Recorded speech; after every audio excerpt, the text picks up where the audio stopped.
உலகமெங்கும் ஹதீஸ் என்று அறியப்படுகிற சர்க்காரை ஆலம் ஸல்லல்லாஹு அலைஹி வஸல்லம் அவர்களின் சொற்களும் செயல்களும் அங்கீகாரங்களும் இன்றைக்கும் மாத்திரமல்ல, கியாமத் வரைக்கும் மனித இதயங்களில் மிகப்பெரிய சிகிச்சையை, பெரிய மாற்றங்களை கொடுக்கும் நிலையை அல்லாஹ் கொடுத்தான். ஆத்தமுன் நபியின் ஸல்லல்லாஹு அலைஹி வஸல்லம் நமக்கு செய்த சில அறிவுரைகளில் மிக முக்கியமாக எப்போதும் 3 காரியங்கள் உங்கள் வாழ்க்கையில் நீங்கள் கொண்டு வந்து விடாதீர்கள். ஒவ்வொன்றும் ஒவ்வொரு காலகட்டத்திலும் சொல்லப்பட்ட செய்திகள்.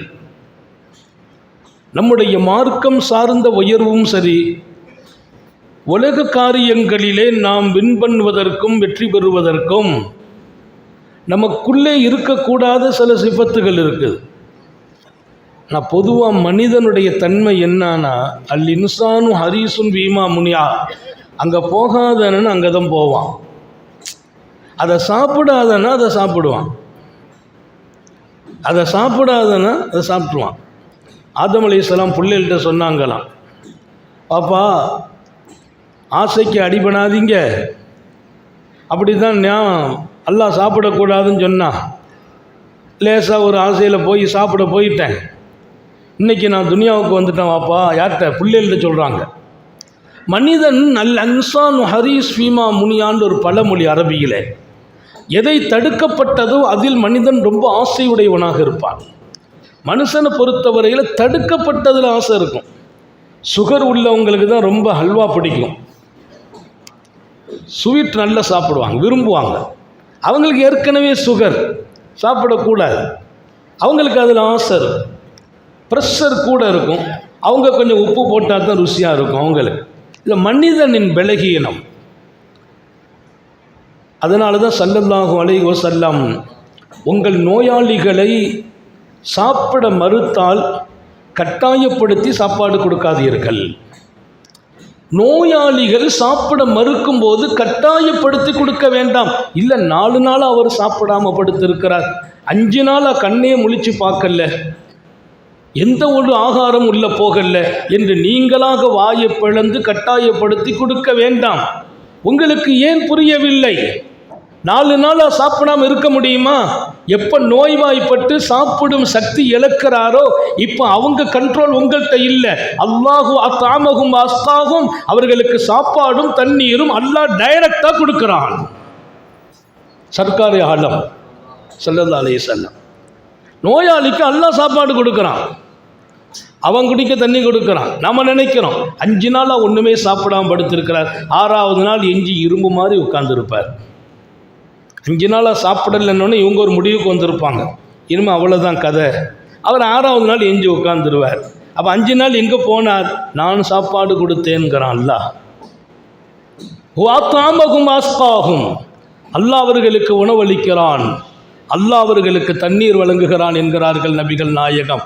லா துக்ரிஹு மர்லாக்கும், உங்கள் நோயாளிகளை நிர்பந்தப்படுத்தாதீர்கள் சாப்பாடு அவர்கள் சாப்பிடணும்னு சொல்லி. மனிதனுடைய பலகீனம் அது. ஏதாவது ஒன்று தடை வந்துச்சுன்னா அதில் ஆசை வந்துடும். தடுக்கப்பட்டதில் ஆசைப்படக்கூடிய தன்மை இருக்குது. ஆனால் அதனால் நான் சொன்னேன், மிக முக்கியம் நம்முடைய லைஃப்பில் வெற்றி பெறணும், இபாதத்தில் வெற்றி பெறணும், அல்லாஹ் இடத்துல உயர்ந்த இடத்துக்கு போகணும். 3 விஷயத்தின் மீது நம்ம கவனமாக இருக்கணும். 1, முதல்ல அவசரமே கூடாதுன்னு நாங்கள் ஸல்லல்லாஹு அலைஹி வஸல்லம். நம்பர் 1 அவசரம். எதுக்கும் அவசரப்படாதீங்க. அவசரப்பட்டால் ஆபத்தில் போய் முடியும். அவசரம் ஆபத்தில் போய் முடியும். இன்றைக்கு இரணம் வரக்கூடிய வழி சில நேரத்தில் லேட் ஆகும். அவசரப்பட்டு நம்ம தேடணும்னு முடிவுக்கு போவோம், தப்பான வழியில் போய் தேடிடுவோம். அவசரப்பட்டால் ரூட்டு தப்பாக போயிடும். நான் இளைஞர்களுக்கு சொல்கிறேன், நண்பர்களுக்கு, தாய்மார்களுக்கும் சொல்கிறேன், வாழ்க்கையில் எந்த காரியத்திலும் அவசரம் கூடாது. அவசரப்படும் போது அது நிதானமாக செயல்படாத தன்மையை கொண்டு நிறுத்தும். அது ரொம்ப டேஞ்சர். அவசரம் என்பது அல்லாஹ்வுக்கோ ரசூலுக்கோ அதில் சம்பந்தம் இல்லை. நாயகமே அப்போ அது என்ன? அது ஷைத்தானுடைய ஃபுல் பவரில் உள்ளதுன்னா அது அல்லாஹ் ரசூலுக்கு சம்பந்தம் இல்லை. அவசரத்தில் அது ஷைத்தானுடைய ஃபுல் பவர். அவன் ஒருத்தங்களை கெடுக்கணும்னா அவசரமாக செயல்பட வச்சிருவான், அவசரமாக செயல்பட வைப்பான். அங்கே அவர் சேவலி முடிஞ்சிருவார். ஹஜ்ரத் சையதுனா அலியின் கர்ரமல்லாஹு வஜ்ஹஹு பள்ளிவாசலுக்கு வந்தாங்க.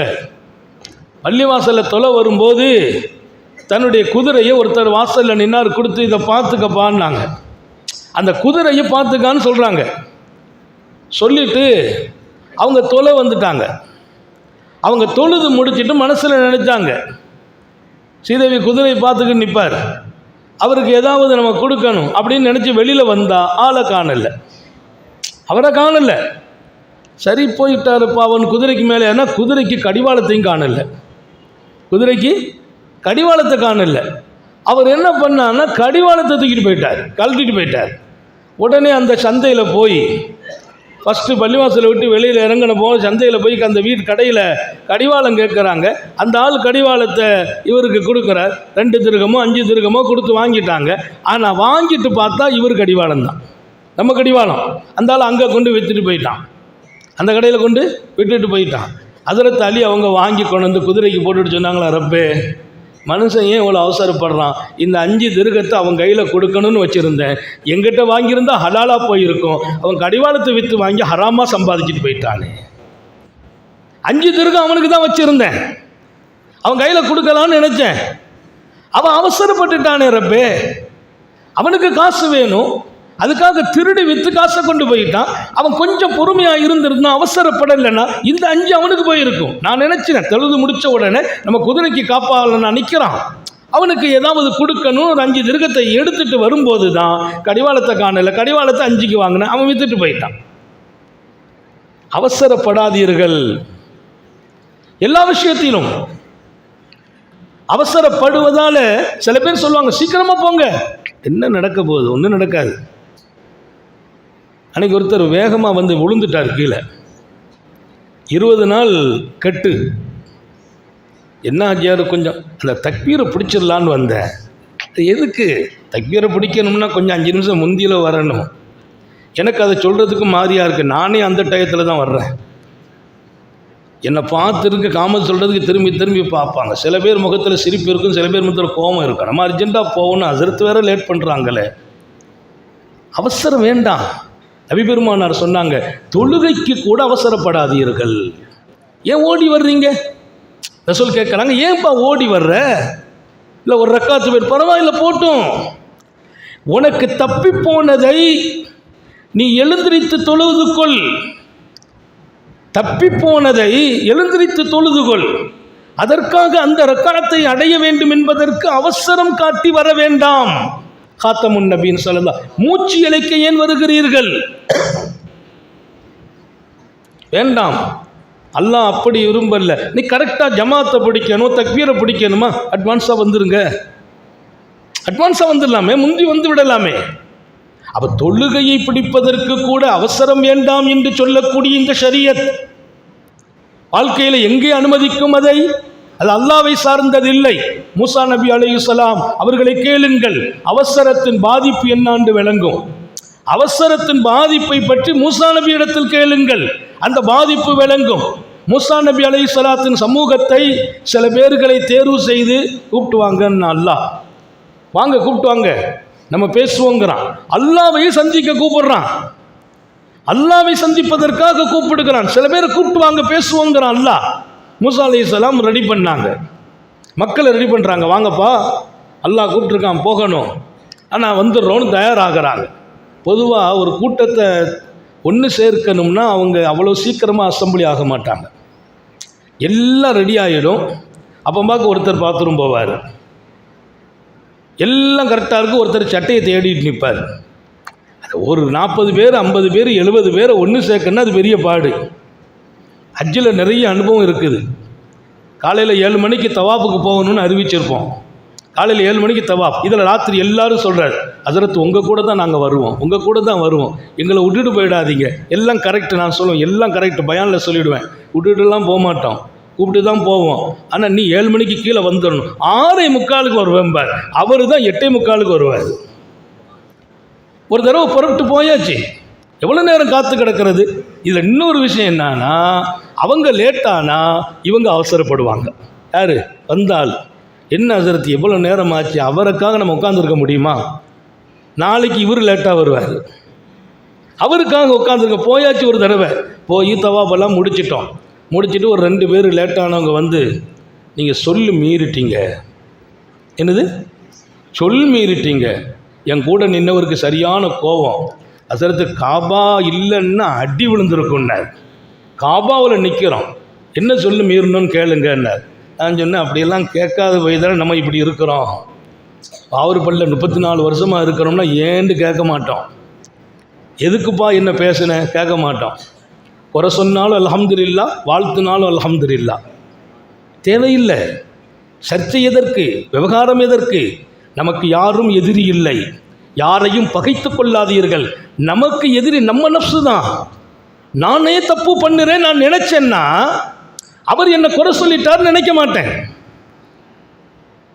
இந்த ஜமாத்தில் ஒருவரை பற்றி கூட தப்பான எண்ணம் எனக்கு வந்ததில்லை. அல்லாஹ் இங்கே வாழ வைத்தான், இருக்க வைத்தான். ஒருவரை பற்றி தப்பா நினைத்ததில்லை. ஏன்? நம்ம சரியில்லை. அவர் ஏன் நம்மளை குறை சொன்னார்? நம்ம சரியில்லை. நாம சரியில்லைன்னு நினைச்சிட்டோம்னா அடுத்தவங்களை நமக்கு சரியில்லாத ஆளு நினைக்க மாட்டோமே. சொல்லு மாறிட்டீங்கன்னு சொன்னார் அந்த ஆள், அவருக்குள்ள டென்ஷன். நான் கேட்டேன், ஆஜியார் தவாபை முடிச்சிட்டேலான்னு. என்ன முடிச்சிட்டேலா? அடுத்த கேள்வி, என்ன முடிச்சிட்டேலா? ஒவ்வொன்றுக்கு கேள்வி கேட்ட பதில் எங்கே இருக்குது? என்ன முடிச்சிட்டேலா? என் பொஞ்சாரியை கூப்பிட்டு வந்தேன், காணா போயிட்டாங்க. பொஞ்சாரி காணா போயிட்டாளா? எங்கே போனாங்க? தவாபில் காணா போயிட்டாங்க. என்ன செய்வியலோ கண்டுபிடிச்சி தரணுங்கிறார். இப்போ நமக்கு தவாபு கூட்டு போகிற வேலை மட்டும் இல்லை, பொஞ்சாரியை கண்டுபிடிக்கிற வேலை. அவர் பொஞ்சாரி காணா போயிட்டாங்க. நான் சொன்ன பொஞ்சாரி காணாக்காமல் கூட்டு வர்றதுக்கு தான் எங்கள் கூட கூப்பிட்டோம். பொஞ்சாரி காணா போகாமல் கூட்டு வர்றதுக்கு தான் எங்கள் கூட கூப்பிட்டோம். ஒன்றா போகணுன்னோம். நீங்கள் 1/2 மணி நேரம் லேட் ஆகிட்டீங்களே என்ன? உடனே அவருக்கு கோவம் வந்துச்சு பாருங்க. நானா லேட்டு? அதுவும் அவ தான் லேட்டுன்னார். யார்? பொஞ்சாரி தான் லேட்டு. பரவாயில்லை, இப்போ காணா போயிட்டாங்க இல்லையா, நம்ம வீட்டுக்கு போவோம், வந்துடுவாங்கன்னு. என்ன ஹஸரத்து சொல்கிறீங்க? வந்துடுவாங்க வாங்கன்ட்டு. ஒரு 2 மணி நேரம் கழித்து சீதையை வந்து சேர்ந்துச்சு. அந்த அம்மாவை போய் விசாரிச்சு, என்னம்மா எப்படி இருக்கிறீங்க? ஹஸரத் எப்படி இருக்கலாம் கேட்காது, எல்லாம் இந்த நிர்வாகம் தான் காரணம். எந்த நிர்வாகம்? நம்ம நிர்வாகம். ஏம்மா நிர்வாகம் காரணம்? அங்கே தான் வெயிட் பண்ணோம், எதிர்பார்த்தோம். இல்லை நீங்கள் என்னை கூட்டு போயிருந்தா காணா போயிருப்பேனா? அதை ஒத்துக்கிறது இல்லை, தவிர குற்றத்தை ஒத்துக்கிறது இல்லை. நான் சொல்ல வருகிற செய்தி மிகைப்படுத்தி அல்ல, நடந்த நிகழ்வு உங்கள் கவனத்திற்கு சொல்வேன். நம்மை குறை சொல்றதுலாம் அவங்க நோக்கம் இல்லை. மாறாக அவங்களுடைய முடிவு, அவங்க கொஞ்சம் லேட்டானதுனால நடந்தது எல்லாம் இவங்க விட்டுட்டு போனது தான் ஆகி போயிடுது. அதுக்கு பின்னால் அவர் அந்த வீட்டம்மா வந்தாங்க, துவா செய்தாங்க. ஹஸரத் மன்னிச்சுக்கங்க, நாங்கள் கொஞ்சம் அவசரப்பட்டு கொஞ்சம் வேகமாக உங்கள்கிட்ட பேசிட்டோம். நான் சொன்னேன், நீ அவசரப்பட்டு பேசுனது தப்பே இல்லை, அப்போ நான் சிரிச்சுட்டு தானே நின்னேன்ன. அதை தானே ஹஸரத் எங்களால் ஒன்றும் செய்ய முடியலை. அவசரப்பட்டு பேசணும், கோபமாக பேசணும், சிரிச்சுக்கிட்டு தான் நின்னீங்க. இன்றைக்கி 2 பேரும் ஹயாத்தாக இருக்கிறாங்க. அவங்க 2 பேரும் நம்ம மேலே வச்சிருக்கிற மாதிரி அன்பு வேறு யாரும் வைக்கலை. மற்ற ஹாஜிகளை விட அவங்க தான் கூடுதலாக அன்பு வச்சுருக்காங்க. என்ன காரணம்? அவங்க சொன்னது, நாங்கள் தப்பாக பேசும்போதும் நீங்கள் வேகப்படாமல் நின்னீங்க பாருங்க, அதான் பாயிண்ட்டு. நாங்கள் தப்பாக பேசுகிறோம், சொல்லு மீறிட்டீங்கன்னு சொல்கிறோம். சொல்லு நீங்கள் மீறல, நாங்கள் தான் மீறினோம். இது எப்போ? அவசரக்காரனுக்கு புத்தி மட்டியும்பாங்க. அவசரத்தில் பேசுனா யார்கிட்ட பேசுகிறோன்னு தெரியாது. பெரியவர்களை, சாலிஹீங்களை, நாதாக்களை, நல்லவர்களை, அல்லாஹ்வுடையவர்களை எல்லாத்தையுமே கொஞ்சம் டென்ஷன் ஆகி பேசிடுவோம். அந்த பேச்சு பின்னால் 1000 வருஷம் நினச்சாலும் கவலைப்படாது. 1000 வருஷம் நினச்சாலும் கவலைப்படாது. பேசிடக்கூடாது. யார்கிட்ட பேசுகிறோம்? நமக்கு ஒரு அவசரம் வர ஒன்றை அந்த அவசரத்துக்கு அடிமைப்படக்கூடாது. மூசா நபி இடத்தில் கேளுங்கள், அவசரம் எத்தனை பாதிப்புக்குரியது. அல்லாஹ் சொன்னா கொஞ்சம் பேரை கூட்டுவாங்கங்கிறான், ரெடி பண்ணிட்டாங்க. நான் அதான் சொல்ல வந்தேன், மக்கள் அசம்பிளி ஆக்குறது பெரிய வேலை. எல்லாரும் வந்து தான் துவா ஓதணும்னா இன்னைக்கு துவா ஓத மாட்டோம். நம்ம இன்னைக்கு ஓதியா முடியாது.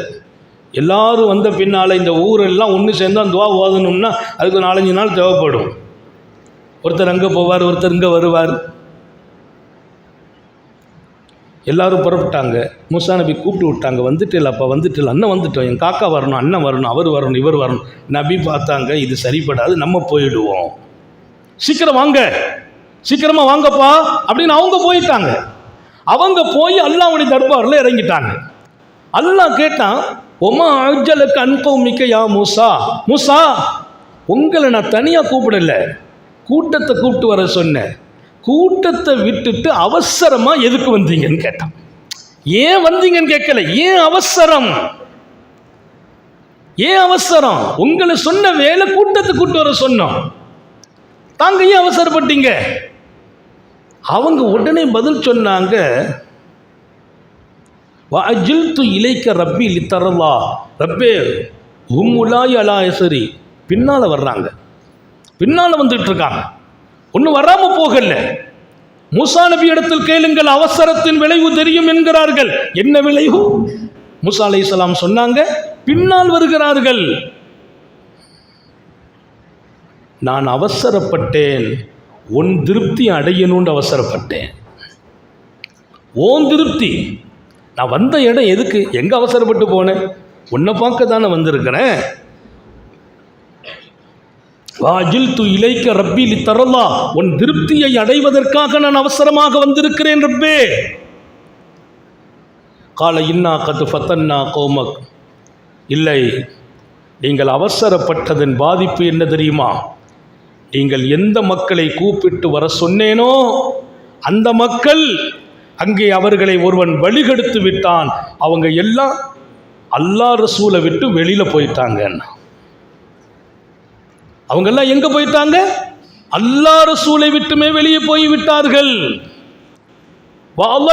சாமிரி, சாமிரி என்பவன் அவர்களை வழிகெடுத்து விட்டான். நீங்க அங்கே இருந்திருந்தா இந்த வழிகேடு நடந்திருக்காது, வழிகேடு நடந்திருக்காது. அப்போ நீங்க அவசரப்பட்டதால் அந்த கூட்டம் இங்கே வரமாட்டாங்க. இல்லை ரப்பே பின்னால் வர்றேன்னு சொன்னாங்க, நானும் ரெடி பண்ணிட்டேன். நீங்கள் வந்த உடனே அவங்க எல்லாரும் அல்லாவை விட்டுட்டு ரசூலை விட்டுட்டு ஷைத்தானுக்கு பின்னால் போயிட்டாங்க. நீங்க அவசரமா உங்களை கொண்டு வர வந்தான், அவன் உங்களை கொண்டு சேர்த்துட்டு அவங்களை போற அவன் எடுத்துக்கொண்டான். உங்கள் பின்னால் வர வேண்டிய அவர்களை ஷைத்தான் எடுத்துக்கொண்டான். அல்லல்லஹும் சாமிரி, சாமிரி என்பவன் வழிகெடுத்து விட்டான். நபிக்கு சரியான வேதனை, வருத்தம். ஆஹா, தப்பு நடந்து போச்சே. அதனால்தான் பெருமக்கள் எழுதுவார்கள், அவசரத்தின் பாதிப்பு மூசா நபி இடத்தில் கேளுங்கள். அல்லாட்ட போய் மன்னிப்பு கேட்பதற்காக ஒரு சமூகத்தை தயார்படுத்தி கூட்டு வர சொல்றான் அல்லாஹ். அல்லாட்ட வந்து மன்னிப்பு கேட்பதற்கு தயார்படுத்திய சமூகம் லேட்டாச்சின்னு அவசரமா நபி வந்ததால் என்ன நடந்துச்சு? மீண்டும் அந்த மக்கள் ஷைத்தானுக்குள்ளே போய்விட்டார்கள். அதனாலே நான் நண்பர்களே, தொழில் சார்ந்த முயற்சி ஆகட்டும், வேலை வாய்ப்புகளாகட்டும், பாஸ்போர்ட்டு, விசா, வெளிநாட்டுக்கு போகிறது, காசை கொடுக்கறது, எதாக இருக்கட்டும், ஏமாந்து விடாதீர்கள். அவசரப்பட்டால் பல பேர் ஏமாற்றி விடுவார்கள்.